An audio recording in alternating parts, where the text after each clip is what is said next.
नमस्ते प्यारे बच्चों। इस लेक्चर में हम लोग डिस्कस करेंगे बच्चों equations of uniformly accelerated motion. ये 11th क्लास का तो डेफिनेट क्वेश्चन है ही सही।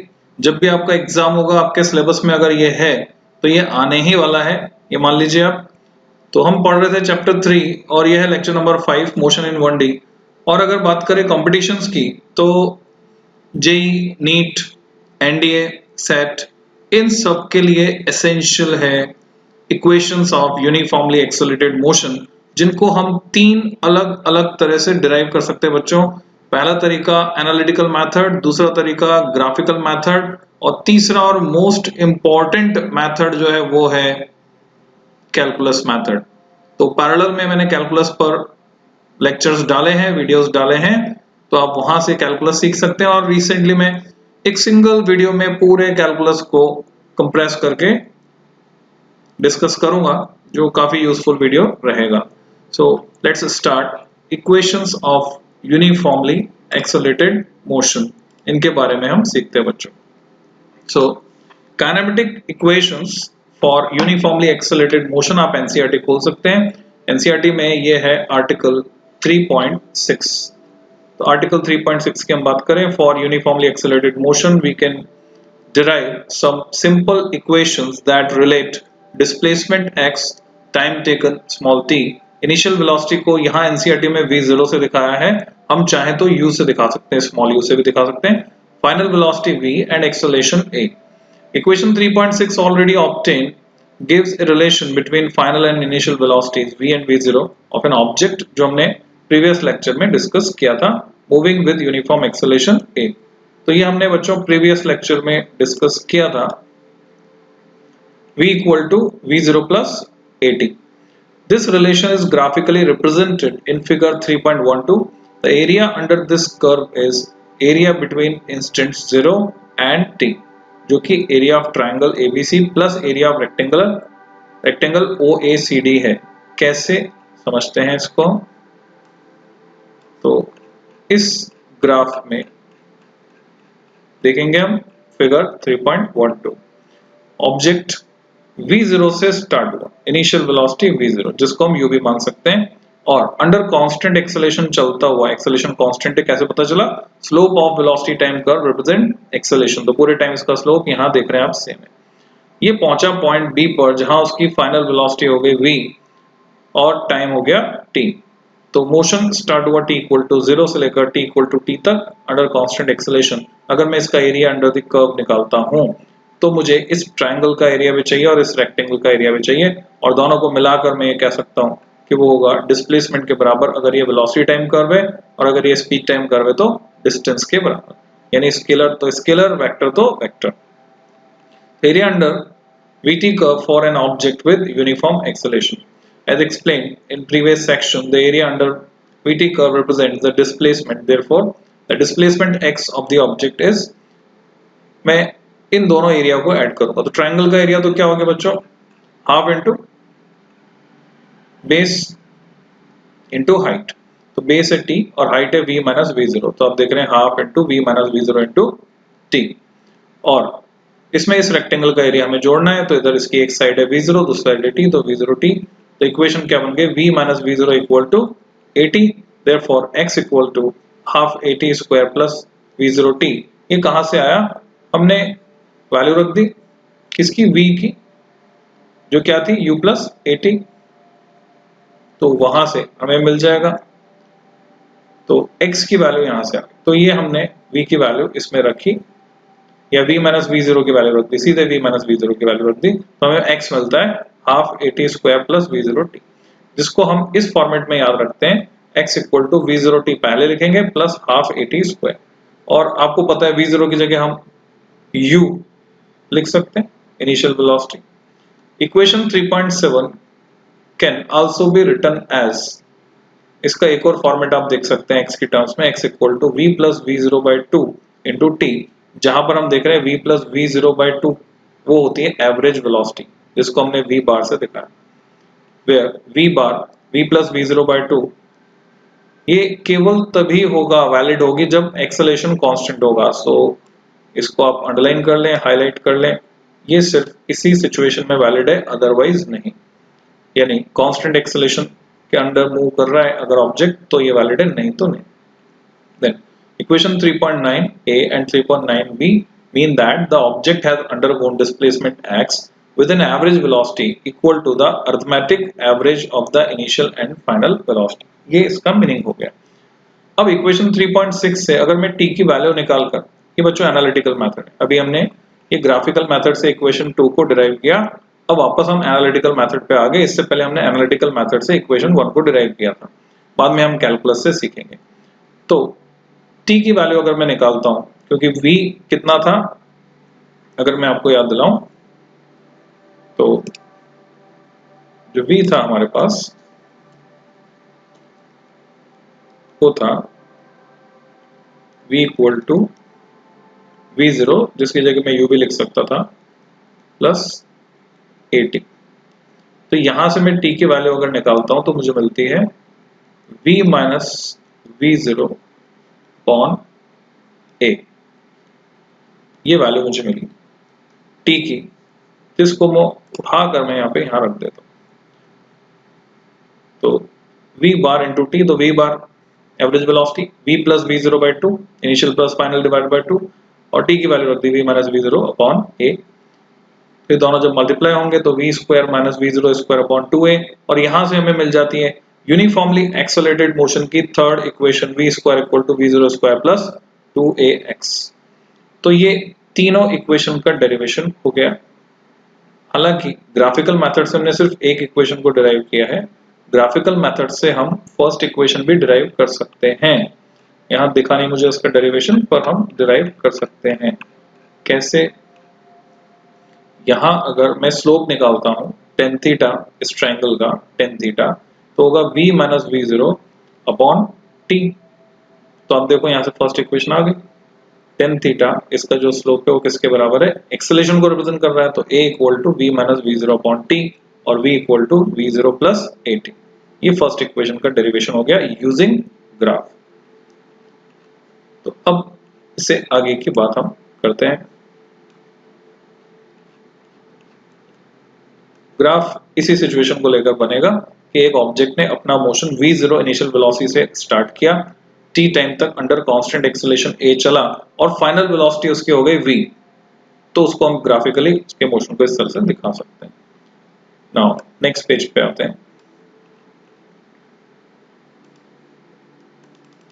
This equation can also be obtained by substituting the value of t from equation 3.6 into equation 3.8.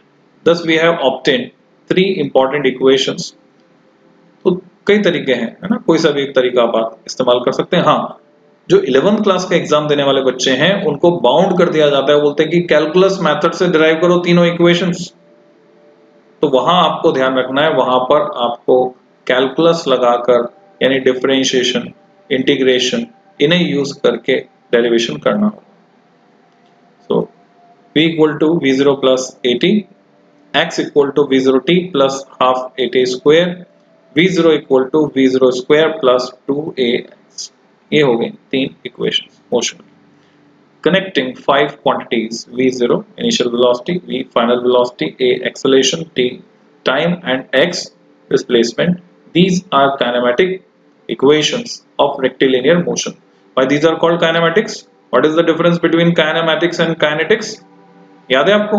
पिछला लेक्चर देखे नहीं तो ये पूछा जाता है सवाल। काइनेटिक्स जिसमें हम मोशन के साथ साथ उसका कॉज यानी फोर्स को भी स्टडी करते हैं, तो काइनेमेटिक्स प्योरली मोशन को स्टडी करते हैं।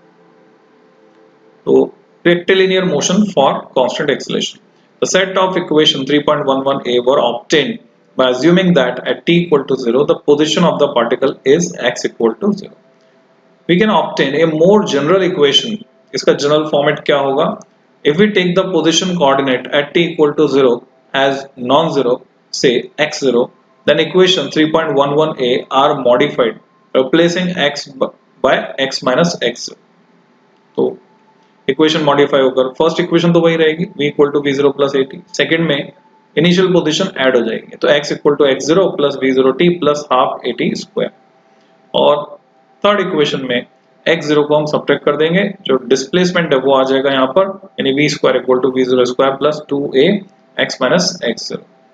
तो ये इक्वेशन के और जनरल फॉर्म्स हो गए हमारे पास तीनों इक्वेशन।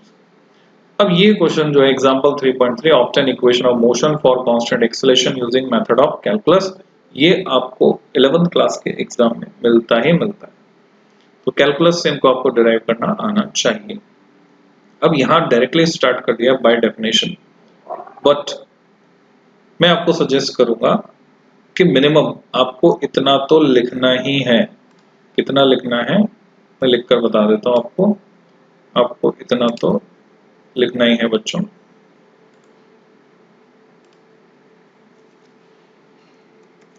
लैंग्वेज में लेट एन ऑब्जेक्ट, इनिशियलाइजेशन है कंडीशन का, start it's motion with initial velocity, v0 भी लिख सकते हैं और u भी मान सकते हैं, जो भी आप माने वही आगे कंटिन्यू करें। Suppose it is u, it moves, ये अजम्पशन है, it moves under acceleration a for time t so that its final velocity becomes v and its displacement is x, then अब इसके बाद कहानी शुरू, जो बताएं मैं वो इसके बाद लिखना होगा। तो ये इनिशियलाइजेशन कहलाता है, हमने सिचुएशन को इनिशियलाइज किया। तो अब इस डेफिनेट क्वेश्चन को देख लेते हैं हम, equation of motion. By definition acceleration होता है rate of change of velocity, तो ए को हमने लिखा dv बाई dt, dv हो गया a into dt। Now integrating both sides, बच्चों इंटीग्रेशन अलग से आपको कैलकुलस वाले पार्ट में सीखना है, फिजिक्स के लिए जितना इंटीग्रेशन चाहिए मैं सिखाऊंगा, बोर्ड पर सिखाऊंगा। So now integrating both sides, जो लोग जानते हैं वो समझ लें, जो नहीं जानते इस लेक्चर पे वापस से आए लौट कर इंटीग्रेशन सीखने के बाद। तो dv जो है स्मॉल चेंज है वेलोसिटी में, उसको मैं इंटीग्रेट कर रहा हूँ, लिमिट्स लगा रहा हूँ मैं v0 से लेकर v तक, starting from v0 and initial velocity up to v, और a dt इधर है, एक्सेलरेशन कांस्टेंट है, वो इंटीग्रेशन के सिंबल से बाहर आ जाएगा, 0 टू t मेरे को इंटीग्रेट करना है dt को, तो a times 0 to t dt को इंटीग्रेट किया हमने। जब भी कांस्टेंट होता है वो इंटीग्रेशन के सिंबल से हम बाहर निकाल देते हैं, डिफरेंशिएशन से बाहर निकाल देते हैं। तो यहाँ पर dv का इंटीग्रेशन आया v मेरे पास, और मैंने पहले लिखा अपर लिमिट को v की जगह v और फिर v की जगह v0 माइनस के सिंबल के साथ, तो v माइनस v0 ये तो इधर आ गया, लेफ्ट हैंड साइड पर, राइट हैंड साइड पर आ गया मेरे पास at, क्योंकि dt की जगह आएगा t, मैं लिखूंगा t माइनस 0, तो इक्वेशन बन गई v equal to v0 plus at। तो ये फर्स्ट इक्वेशन हमारे पास आ गई। अब हम बात करते हैं further, v equal to dx by dt, हमें पता है वेलोसिटी होती है rate of change of displacement, तो dx क्या हो गया, यहाँ से आ गया v dt। अब फिर से हम इसको इंटीग्रेट करेंगे, तो हमें पहले से पता है कि सेकंड इक्वेशन में क्या आने वाला है, डिस्प्लेसमेंट की टर्म्स में आएगा, x की टर्म्स में आएगी इक्वेशन, ये लिखकर प्रैक्टिस करनी है आपको। तो सेकंड इक्वेशन जो है वो x की टर्म्स में आएगी, तो ऐसा एक्सप्रेशन हमको चाहिए जिसमें x आ रहा हो, तो इसमें आ रहा है v equal to dx by dt में x आ रहा है, तो dx को मैं अगर इंटीग्रेट करता हूं तो मुझे x मिल जाएगा, और इधर v जो है इसके अंदर इनबिल्ट है u प्लस at, जैसा हमने फर्स्ट इक्वेशन में निकाला, तो वो हम वैल्यू पुट कर देंगे u प्लस at। तो जैसे मैं वो वैल्यू पुट करता हूँ काम आसान हो जाता है, आप देखेंगे मैंने जो है v की जगह u प्लस at की जगह u, तो मैं कह रहा हूँ ये v0 मान के चल रहे, तो v0 plus at into dt, तो ये बन जाता है x minus x0 equal to v0t plus half at square integrate करने पर, क्योंकि v0 एक कांस्टेंट है, बाहर जाएगा, इंटीग्रेशन ऑफ dt जो कि t होगा, तो v0 into t plus half at square. तो अब हमारे पास ये एक्सप्रेशन आ गया x equal to x0 plus v0t plus half at square, जो कि हमारी सेकंड इक्वेशन है यूनिफॉर्मली एक्सेलरेटेड मोशन। अब हमको तीसरा जो रिलेशन चाहिए वो उसमें t नहीं आना चाहिए, t शुड बी एब्सेंट। तो एक ऐसा रिलेशन चुनना पड़ेगा जिसमें t नहीं आता हो। तो ये एक स्पेशल रिलेशन है, इसको आप तैयार कर लें, मार्क कर लें, हाईलाइट कर लें। एक्सेलेरेशन को हम dv बाई dt लिखते हैं, तो अगर मैं dx से मल्टीप्लाई dx से डिवाइड कर दूं कोई फर्क पड़ने वाला नहीं है। अब आप जानते हो dx बाई dt तो वेलोसिटी v के बराबर है, तो ये बन जाएगा v times dv by dx। तो एक्सेलेरेशन हो गया बच्चों v times dv by dx, और यहां से हम लिख सकते हैं v dv equal to a dx। dx को हम लेंगे किधर, a की तरफ, तो v dv हो गया a dx। अब हम इसे इंटीग्रेट करेंगे दोनों साइड में, तो दोनों साइड हमने इंटीग्रेट किया, v0 से v लेफ्ट हैंड साइड में लिमिट्स लगेंगी और x0 से x राइट हैंड साइड में लिमिट लगेगी, क्योंकि यहाँ पे वेरिएबल x है, एक्सेलरेशन तो कांस्टेंट है, तो जो वेरिएबल है वही वेरी करेगा। तो अब जब मैं इंटीग्रेट करता हूँ v dv, तो इसका जो फॉर्मूला है इंटीग्रेशन का, जैसे डिफरेंशिएशन अगर आपने पैरेलल में सीख लिया है, तो डिफरेंशिएशन का फॉर्मूला और इंटीग्रेशन का फॉर्मूला मैं यहाँ पे लिख देता हूँ फिर से बच्चों।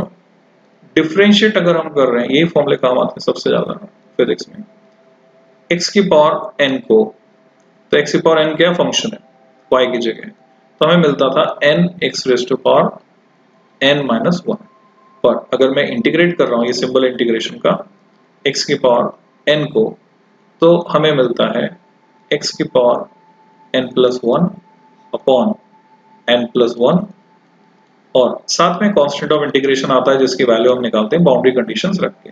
पर अगर यहाँ लिमिट्स लगी हुई हैं तो कांस्टेंट ऑफ इंटीग्रेशन का कोई रोल यहाँ पर नहीं है। तो अभी मैं कौन सा फॉर्मूला इस्तेमाल करने वाला हूँ, ये वाला, x की power n plus 1 upon n plus 1 integrate करने के लिए।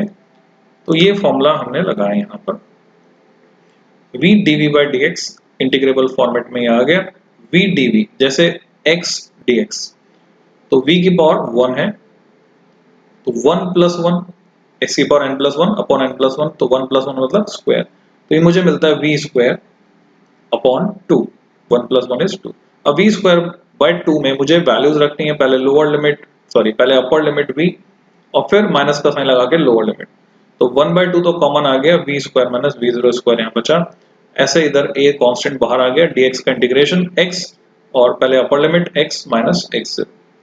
तो यहाँ से फाइनल फॉर्मेट अगर हम देख रहे हैं तो तीसरी इक्वेशन हमारे सामने है, third equation v square equal to v0 square plus 2a times x minus x। The advantage of this method is that it can be used for motion with non-uniform acceleration also। ये बच्चों बहुत काम की बात है, कई बार आपको ऐसे सिचुएशन मिलेगी क्वेश्चन में जहां पर आप देखोगे एक्सेलरेशन कांस्टेंट नहीं है, एक्सेलरेशन वेरी कर।